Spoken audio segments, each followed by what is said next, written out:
पानीपत में भ्रूण हत्या की घटनाएं लगातार बढ़ती जा रही हैं। शहर में कहीं ना कहीं भ्रूण का मिलना आम बात हो गई है। ताज़ा मामला सामने आया है पानीपत बीबीएमबी कट के पास से, जहां भ्रूण मिलने से इलाके में अचानक सनसनी फैल गई। घटना सुबह करीब 8 बजे गांव सिवाह नाले के पास की है, जब लघु शंका करने गए एक राहगीर को भ्रूण पड़ा हुआ दिखाई दिया।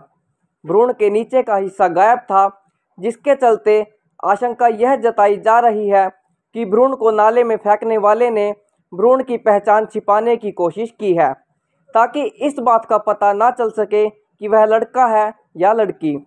यह अनुमान है कि भ्रूण करीब 2-3 दिन पहले फेंका गया है। भ्रूण बिल्कुल काला पड़ चुका था और उसके हाथों को भी कुत्तों ने नोचा हुआ था।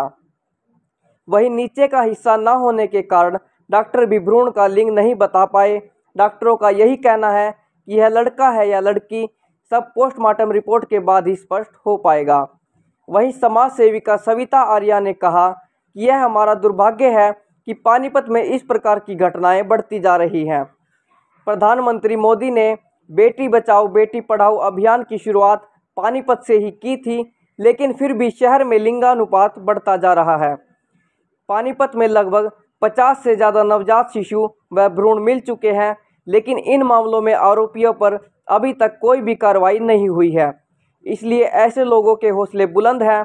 सरकार समय समय पर छापेमारी भी करती है, जिसमें उसे कामयाबी भी हासिल हुई है। लेकिन सरकार को केवल मेडिकल स्टोर ही नहीं, अपितु अस्पतालों में भी छापेमारी करनी चाहिए और इस प्रकार की घटना में संलिप्त आरोपियों पर कड़ी से कड़ी कार्रवाई होनी चाहिए। वहीं घटना की सूचना मिलते ही सेक्टर 29 थाना पुलिस मौके पर पहुंची और भ्रूण को अपने कब्जे में लेकर पानीपत के शव परीक्षण गृह में रखवा दिया।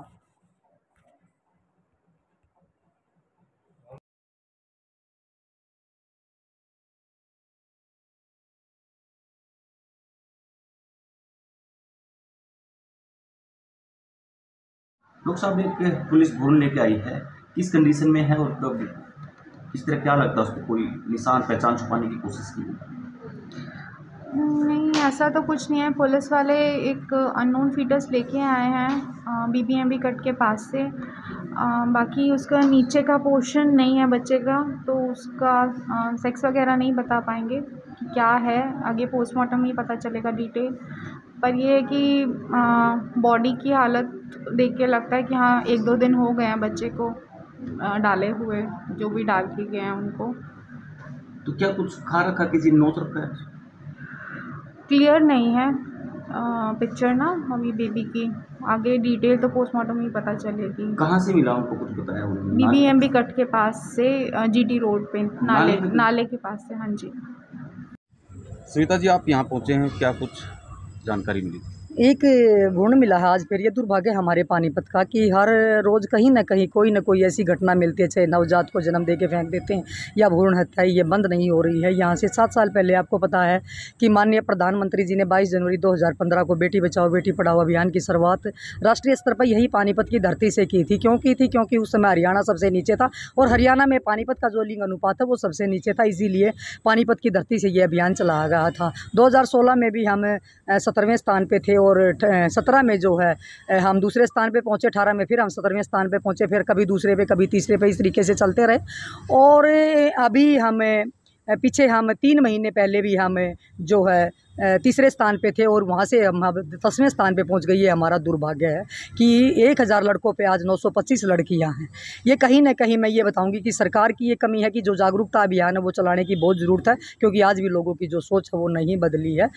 क्योंकि छापामारी भी ये करते हैं, आपको पता आधे से ज़्यादा डॉक्टर जो है वो बीजेपी में जा चुके हैं। तब वो चाहे जाँच करे, चाहे वो मेडिकल स्टोर वाले हैं जो वो किट जो है जो वहाँ जो भी वो किट होती है उसकी उसकी भी जो खुले में वो बेच रहे हैं। तो कहीं ना कहीं मैं ये सरकार की कमी मानती हूँ कि इस तरीके की घटनाएं जो है वो 7 साल में भी बंद नहीं हुई है। पानीपत में 50 से ज़्यादा जो है भ्रूण व नवजात मिल चुके हैं, लेकिन अभी तक किसी के ऊपर कोई कार्रवाई नहीं हुई है, इसीलिए उनके हौसले बुलंद हैं। सरकार छापामारी भी करवाती है, करती भी है। 7 साल में बहुत सी छापामारी करी, 80 से ज़्यादा उनको कामयाबी भी हासिल हुई है। पानीपत की मैं बात करूं, और अभी 3 महीने में उन्होंने 6 छापामारी में करी है, जिसमें खाली मेडिकल स्टोर, लेकिन कम से कम हॉस्पिटलों में भी जाना चाहिए और हॉस्पिटल में जाके भी जांच करनी चाहिए, और इन पे कड़ी से कड़ी उनको सज़ा मिलनी चाहिए जो इस तरीके के इन्होंने काम करते हैं। ये लगता है कि कहीं ना कहीं, क्योंकि बच्चे का ये नहीं पता लग रहा लड़का है या लड़की है, क्योंकि जो तागड़ी से नीचे है उसका शरीर नहीं है, हाथ उसके कुत्तों ने खा लिए हैं और भ्रूण जो है वो काला पड़ चुका है।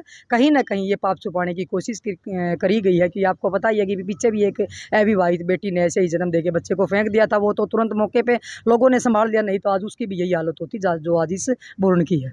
एक ही इलाके से कुछ समय में ही 3 जो भ्रूण मिलना, क्या चिंता तो कहीं ना कहीं उधर कार्रवाई होनी चाहिए। और मैं ये कहती हूँ कि सबसे पहले तो स्वास्थ्य विभाग ने उनके ऊपर कार्रवाई करनी चाहिए। जिस तरह से ये आंगनबाड़ी वर्कर, आशा वर्कर जो होती हैं, उनको तो पता ही होता है कि भाई किसके को कौन जो गर्भवती है और किसके पेट में बच्चा है, वो जाके वहाँ जांच करें कि भाई आज उसका बच्चा कहाँ गया, तो तुरंत कार्रवाई हो सकती है। अगर पुलिस चाहे तो जल्द से जल्द उनको गिरफ्तार कर सकती है। आखिरी सवाल, जिस इलाके में बच्चा जो भ्रूण है वो मिला है, वहाँ ज़्यादातर जो है फैक्ट्री में काम करने वाले हैं, क्या ये